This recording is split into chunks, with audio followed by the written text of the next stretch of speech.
आज हम लोग के बीच में राजेश कुमार वर्मा जी हैं, जो पिता का नाम श्री छोटेलाल वर्मा, ग्राम जयपालपुर, पोस्ट महुआपार, जिला बस्ती, उत्तर प्रदेश। नियुक्त विद्यालय संत कबीर आचार्य रामविलास इंटर कॉलेज मगहर, संत कबीर नगर जिला में। और आप माध्यमिक शिक्षा सेवा चयन बोर्ड टीजीटी हिंदी के पद पर 2022 में चयनित हैं। आज हम लोग के बीच में हैं। और राजेश कुमार वर्मा जी 2016 के विज्ञापन में भी आपने माध्यमिक शिक्षा सेवा चयन बोर्ड से साक्षात्कार दे चुके हैं। और इस समय आप वर्तमान में संत कबीर नगर जिला में चयनित हैं, जो हम लोग के बीच में हैं। आज अपनी सफलता के बारे में बताना चाहेंगे। और बहुत सारे लोग जो कभी कभी असफल होते हैं, निराश होते हैं, लेकिन आज राजेश कुमार वर्मा जी ने पढ़ करके साबित किया कि जो पढ़ते हैं उनका सिलेक्शन जरूर होता है। तो आज राजेश कुमार वर्मा जी हम लोग के बीच में हैं, जो जिला बस्ती से हैं। वो अपनी सफलता के बारे में बताएंगे।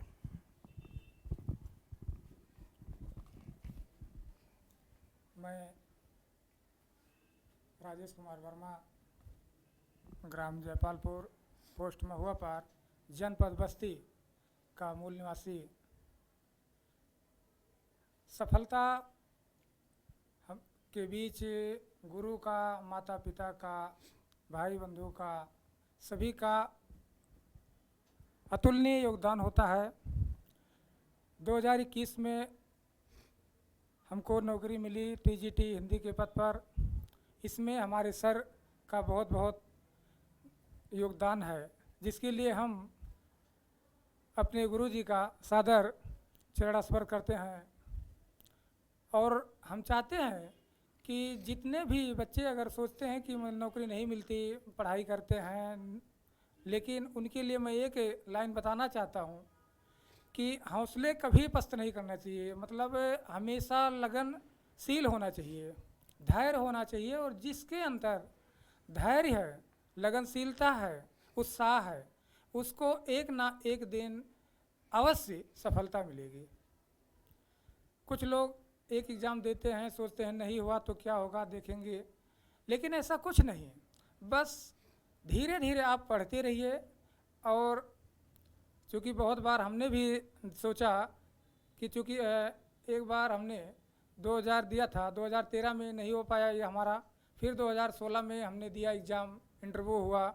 इंटरव्यू में मात्र 0.5 की वजह से नहीं हो पाया। फिर हमने निराशा तो हमें भी आई। निराशा किसको नहीं आती है? जो एक दो बार एग्ज़ाम दे देता है, नहीं होता तो निराशा सबको आती है। तो निराशा के लिए आप लोग निराश मत होइए, निराशा होती रहती है, उसके लिए गुरु हैं। और जब आप बराबर कोचिंग में रहेंगे, सर के मार्गदर्शन में रहेंगे, निरंतर आप अध्ययन करेंगे, जो टेस्ट पेपर होता है उसको आप लोग देंगे, और तब तक आप अनवरत मेहनत करेंगे जब तक परीक्षा नहीं हो जाती है। क्योंकि जितना भी सर बताते हैं उतना बहुत है, बहुत ज़्यादा पढ़ने की आवश्यकता नहीं है। जितना बताएं उतना पढ़िए। जो बुक बताएं और जो नोट्स बताएं, सॉल्व करने के लिए जो बताते हैं वही आप लोग पढ़ते रहिए। ये जैसे कसम है कि गंगा मैया की कि जो इलाहाबाद की धरती पर आ गया या नहीं आ सका, ऑनलाइन पढ़ा, उसको एक न एक दिन सफलता अवश्य मिलेगी। और सफलता ये नहीं कि एक दो महीने की देन होती है। जब तक आपके अंदर एक दृढ़ इच्छा हो, दृढ़ शक्ति हो, लगन हो, उत्साह हो, जब आप सच्चे मन से ईमानदारी पूर्वक मेहनत करेंगे तो अवश्य ही एक ना एक दिन आपको नौकरी अवश्य मिलेगी। हताश होने की उसमें कोई ज़रूरत नहीं है। और हमेशा जो भी सर बताएं उनके मार्गदर्शन का पालन कीजिए, उनकी बातों पर अमल कीजिए। कभी ये मत सोचिए कि गुरु नहीं, मतलब कभी भी कोई भी गुरु गलत नहीं बताता, लेकिन कुछ लोग सोचते हैं कि गलत बता रहे हैं, ये है वो बता रहे हैं, ये पढ़ना चाहिए वो पढ़ना चाहिए। ऐसी कुछ नहीं है। जो भी बताएं अच्छे के लिए बताते हैं, और उसी में सभी का उद्धार होता है। देखिए 2021, 2016, 2013 कितने बच्चे उत्तीर्ण हुए हैं। जबकि 2021 में तो इतनी लाइन लग गई कि लोग मिठाई खाते खाते परेशान हो गए।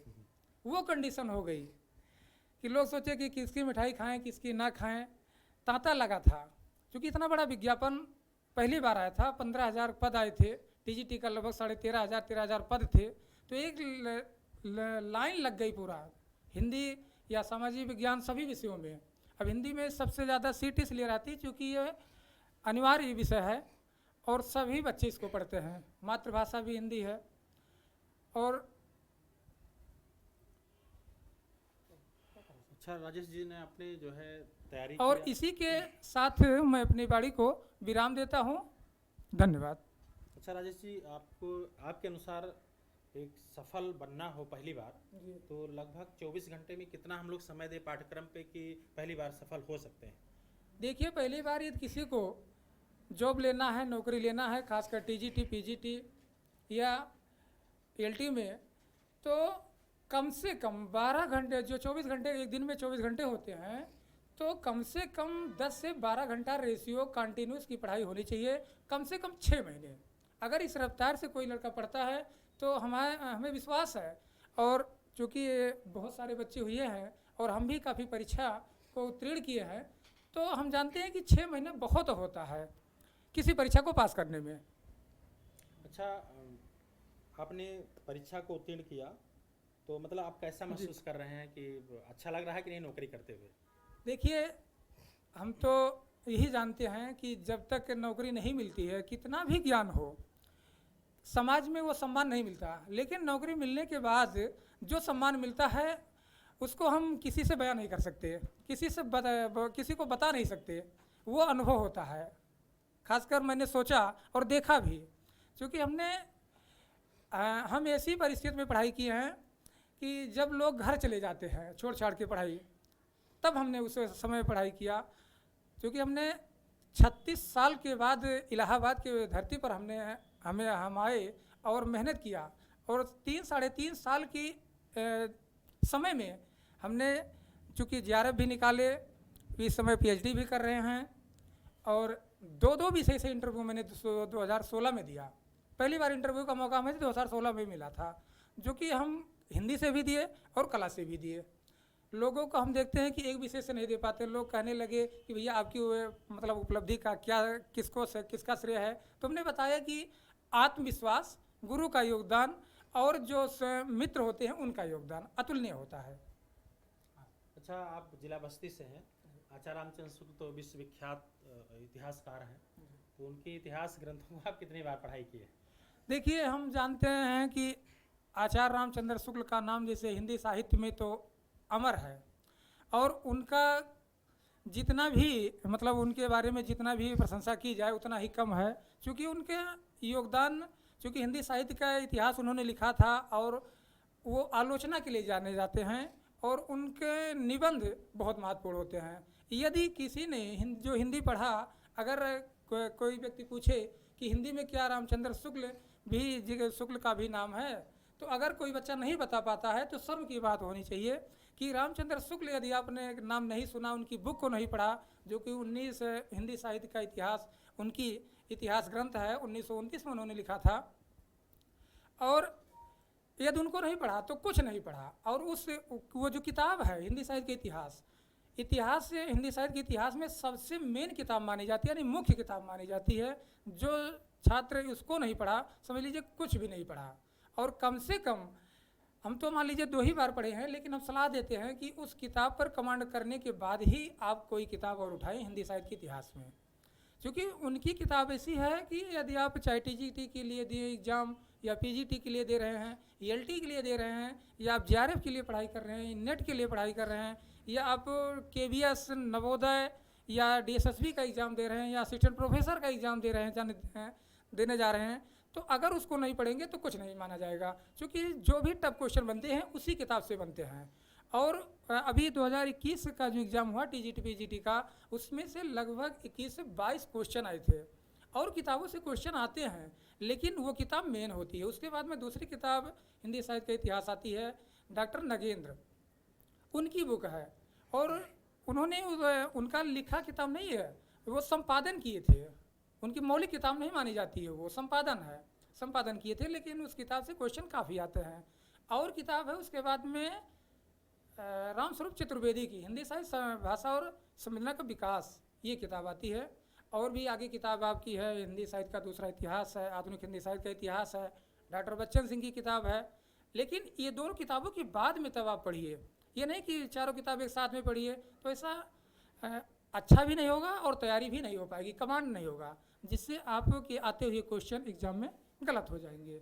और आप को सोचे मतलब जो आपका लक्ष्य होगा 6 महीने के अंदर एग्ज़ाम निकालने का, वो अधूरा रह जाएगा और आप बाद में बहुत परेशान होंगे, चिंतित होंगे, ये सोचेंगे कि अब क्या होगा, अब क्या होगा। तो निराश होने की ज़रूरत नहीं है। सर जो पढ़ा रहे हैं, जो बुक बता रहे हैं, उसके बारे में आप लोग मेहनत से अध्ययन कीजिए। और हमारा विश्वास है कि जैसा सर बता रहे हैं, अगर आप पढ़ेंगे और ज़्यादा नहीं, बस 10 से 12 घंटे की आप मेहनत करते रहिए, तो आप अपने लक्ष्य को प्राप्त करेंगे, ये हमारा विश्वास है। और मैं यही उम्मीद करता हूँ कि जो भी बच्चे यहाँ पर पढ़ रहे हैं, सभी को एक ना एक दिन सफलता अवश्य मिलेगी, क्योंकि विज्ञापन आने वाला है। जो भी विज्ञापन गए, किसी का नहीं हुआ, फिर विज्ञापन आने वाला है, उसमें आप लोग मेहनत कीजिए। लेकिन हम देखते हैं कि कुछ बच्चे थोड़े समय के लिए उत्साहित होते हैं, फिर निराश हो जाते हैं, नहीं पढ़ते हैं, कोचिंग छोड़ देते हैं। तो ऐसा नहीं करना चाहिए। कहीं भी पढ़ें, ये मैं नहीं कर रहा हूँ कि सर के ही मार्गदर्शन में ही पढ़ें, कहीं भी पढ़ें, लेकिन आप निरंतर पढ़ते रहिए, तभी आप आगे बढ़ पाएंगे। और मंजिल उन्हीं को मिलती है जिसके अंदर जान होती है, क्योंकि हौसलों से कुछ नहीं होगा सिर्फ, लेकिन ये हौसला बड़ा चीज़ है। उड़ान से मतलब होती है कि कुछ लोग केवल उड़ते हैं, पढ़ते नहीं हैं, केवल सोचेंगे जब एग्ज़ाम आएगा तब पढ़ लेंगे, ऐसा कुछ नहीं। आप लोग निरंतर पढ़िए। और निरंतर जो कहा जाता है कि एकता में बल होता है, जो निरंतर अभ्यास करते हैं उनका सपना साकार होता है। तो हम उम्मीद करते हैं कि जो मेहनत करेंगे, जो 10 से 12 घंटा कंटिन्यू पढ़ेंगे, अपने समय का उपयोग करेंगे, माता पिता का आज्ञा का पालन करेंगे, गुरु की बातों को मानेंगे, वो सदैव आगे बढ़ते जाएंगे और बढ़ते रहे हैं हम, ऐसा हमारा विश्वास है। और हम यही उम्मीद करते हैं कि जो इस संस्था में आएँ, मेहनत से पढ़ें, सर का नाम रोशन हो, उनका नाम हो, उनके समाज प्रदेश का नाम हो, उनके ज़िले का नाम हो, उनके देश का नाम हो। चूँकि कहा जाता है कि शिक्षा ही ऐसा साधन है जिसके द्वारा देश का, मनुष्य का सर्वांगीण विकास होता है। बालक के अंदर ऐसे शिक्षा नहीं, बालक शिक्षा नहीं लिया, ज्ञान नहीं लिया, और सिर्फ ज्ञान लेने से नहीं, उपलब्धि नहीं मिलेगी तब भी समाज में नाम नहीं होगा। तो उपलब्धि बहुत ज़रूरी होती है, नौकरी मिलना बहुत ही ज़रूरी है, क्योंकि महंगाई देख रहे हैं किस तरीके से आ रही है। और महंगाई में तो आप सोचेंगे कि 10 रुपये के हम प्राइवेट काम कर रहे हैं तो इससे काम नहीं चलेगा, सरकारी जॉब बहुत ज़रूरी है।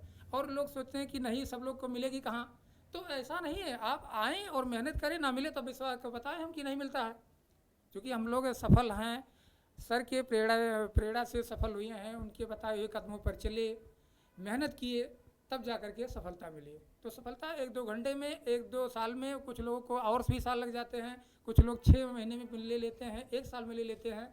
तो सबका एक लेवल और सबके पढ़ने की मतलब जो शैली होती है, कार्यशैली होती है, कार्य पद्धति होती है, सबकी अलग अलग होती है। तो सब कुछ लोग एक किताब को 1 ही महीने में पढ़कर मेंटेन कर लेते हैं, कुछ लोग को साल भर लग जाता है, कुछ लोग को 2 साल लग जाता है उसी किताब को मेंटेन करने में। तो सबका IQ लेवल अलग अलग होता है, सबका दिमाग अलग होता है। ईश्वर सभी को एक दिमाग नहीं दिया है। तो कुछ लोग हताश हो जाते हैं, हताश होने की ज़रूरत नहीं है, सब लोग मेहनत से पढ़ें, आगे बढ़ें। इसी के साथ अपने वाणी को विराम देते हैं। जय हिंद, जय भारत। बहुत अच्छा लगा राजेश कुमार वर्मा जी, आपने बहुत अच्छी अच्छी बातें की हैं। लोग सफल होते हैं, लगता है कि लोग बहुत जल्दी कैसे निकाल दे रहे हैं। देखिए, आपने ये बहुत अच्छी बात कही कि लोग एक विषय पढ़ के नहीं निकाल पा रहे हैं आपने। और हाँ, ये बात तो सत्य है, आपने अगर हम लोग के निरंतर परिवार में पैर रखा तो पहले ही विज्ञापन में, जिस विज्ञापन में तैयारी की आप, उसी में आपका रिजल्ट आया, जिसमें आपने इंटरव्यू दिया और उसमें कुछ सिलेक्शन, उसी पे बहुत सारे लोग पॉइंट में आपके सिलेक्शन रुके और उसी पे कई लोग का सिलेक्शन, उसके बाद दोबारा फिर अगर भर्ती आई, फिर आपने नाम रोशन किया और आपने अच्छे अंकों के साथ फिर सफलता हासिल की।